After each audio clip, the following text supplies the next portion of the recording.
I don't know why he's so popular. He's obviously a fascist and a criminal. He breaks laws all the time, and he says it's for the people. The people, my... Oh, hello, my friends. Hello. Roger and I were just talking about Batman. It's Batman. So, welcome, my friends, once again to stately Vaughn Manor, where Roger and I have returned a day late to talk about comic books. So, normally on Wednesdays, we have Epic Comic Book Wednesdays where we'll talk about comic books. But usually, Roger and I will make a video the night before. And the night before Wednesday was this election thing that was going on all evening. And I don't know, it was some big deal. You might have heard of it. I don't know. But we were busy dealing with that and paying attention to that political stuff. But today, we're here to talk about something important. And that would be comic books. Specifically, today we're talking about this line of comic books, DC Finest, which I've talked about before when they were announced. But now they're finally here. They're finally here. And we can actually talk about what I think about them. What do I think about this series of books, at least the two that I've seen, now that there are actually a couple real examples that have shown up? And you might be wondering, well, why do you even have these, Mike? Don't you have a 500 book challenge going on where you can't buy any new books? You know, you have to read the ones you own before you buy anything new. Well, there is an exception to the 500 book challenge, and that would be Epic Collections. These Epic Collections, which I've collected for years. They've been out about 10 years now, 11 years, something like that. Marvel Epic Collections. And these are basically Epic Collections. They're DC's version of Epic Collections. I wasn't sure that's what they were going to be, but yeah, that's what they are. So I'm including them along with Marvel's Epic Collections. I'm just including them, you know, with the same exemption. They're under the same exemption, which means, yeah, I'll get these, but they won't count if I read them. And I am going to be reading them as they come out. So Marvel, what a Marvel Epic Collection is, if you didn't know, this is the Amazing Spider-Man Epic Collection Volume 28, which has stories from 1995. These take big chunks of a comic book and put them all in one volume. This has the Amazing Spider-Man stories from 1995. And they're great. They've been incredibly successful for Marvel. They're probably the most successful paperback reprint line that Marvel's ever had, I would guess. They're fantastic and very collectible. Marvel has done just a great job with the reprint program all around. They've been very successful reprinting their old material. DC Comics, not so much. DC Comics reprint line has basically sucked. And it's been very inconsistent over the years. And for a long, long time, I've said, hey, what DC needs to do is come up with their own version of Epic Collections. And now they finally have. So let's take a look at it.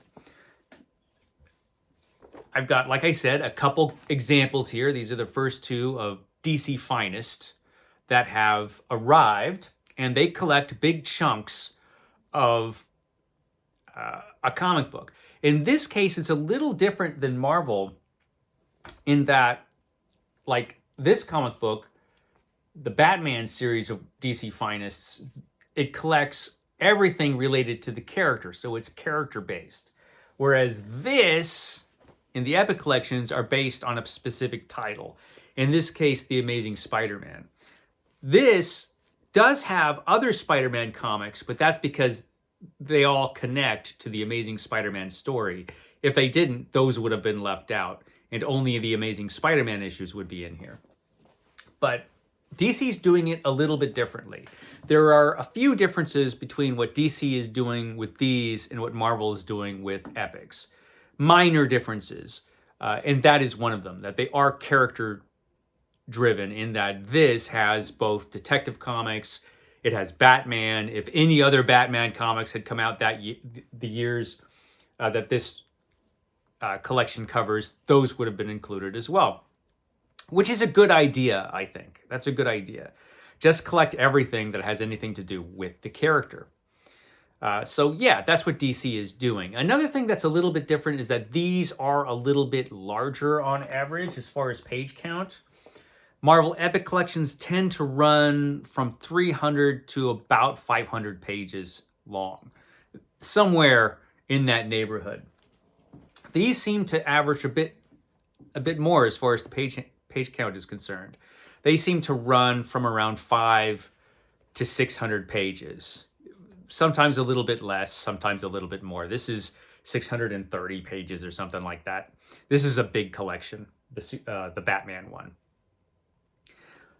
Also, what Marvel does is they were smart, Marvel, when they came out with this, in that they didn't put volume numbers on the side here.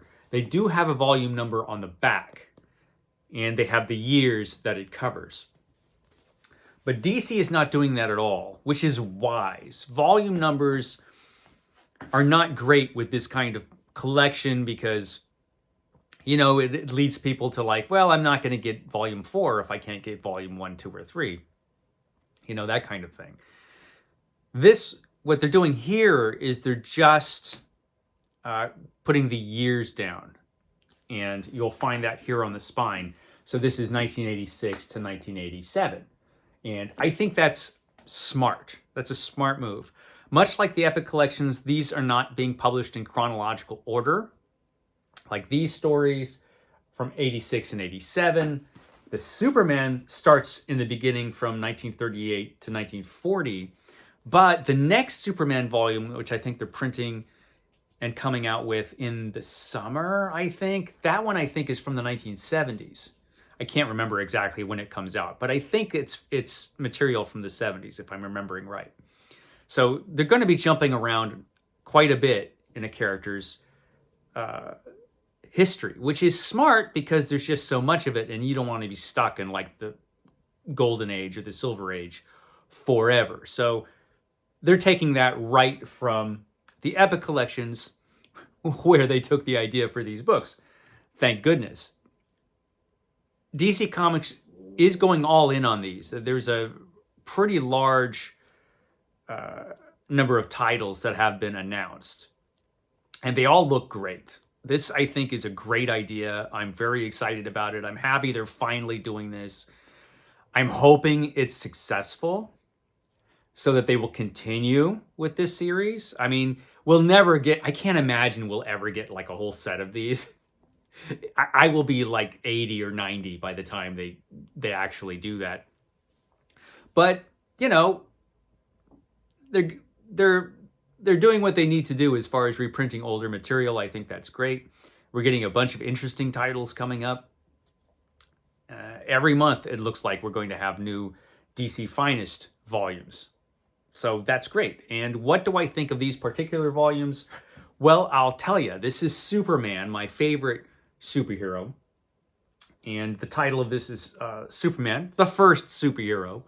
He is the champion of the oppressed. And on the back here, it's kind of cool. They have covers on the back. I always love covers on the back of the book. And they've got this interesting timeline here. These are all the years they're starting at 1938 and ending, interestingly, at 2011. So we know the years that are going to be covered in this series of books. They're stopping at 2011 because that is when the New 52 happened. Flashpoint and then the New 52. So that seems to be the cutoff as far as the material that they're printing. I imagine they will do what Marvel did eventually. Marvel also has a line of modern Epic Collections. But what Marvel is doing, they don't have a precise cutoff like DC seems to have. With Marvel, it has to do with the character, you know. And every character seems to have a different point where it's jumping from the classic to the modern Epic Collections. So a little bit different. And I like that. I like the way they're doing it. I also like the price. That Epic Collection for Marvel is $45. This is $40 for a lot of pages. Like they give you a lot for your money. It's like this is over 500 pages. And this is actually a big chunk of the first Superman the Golden Age omnibus, for example. But it's much, much cheaper. So if you want to read these original Superman stories, and why wouldn't you? Because these are the stories that started superheroes in comic books.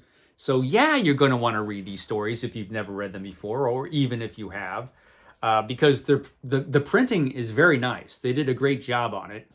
It looks great, and it's inexpensive comparatively. You know, $40 for this is a good price point.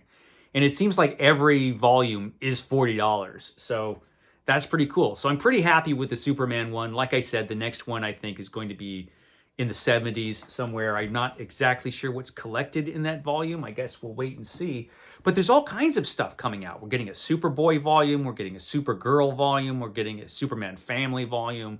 So there's a lot of Superman stuff coming out, which makes me happy because I love Superman.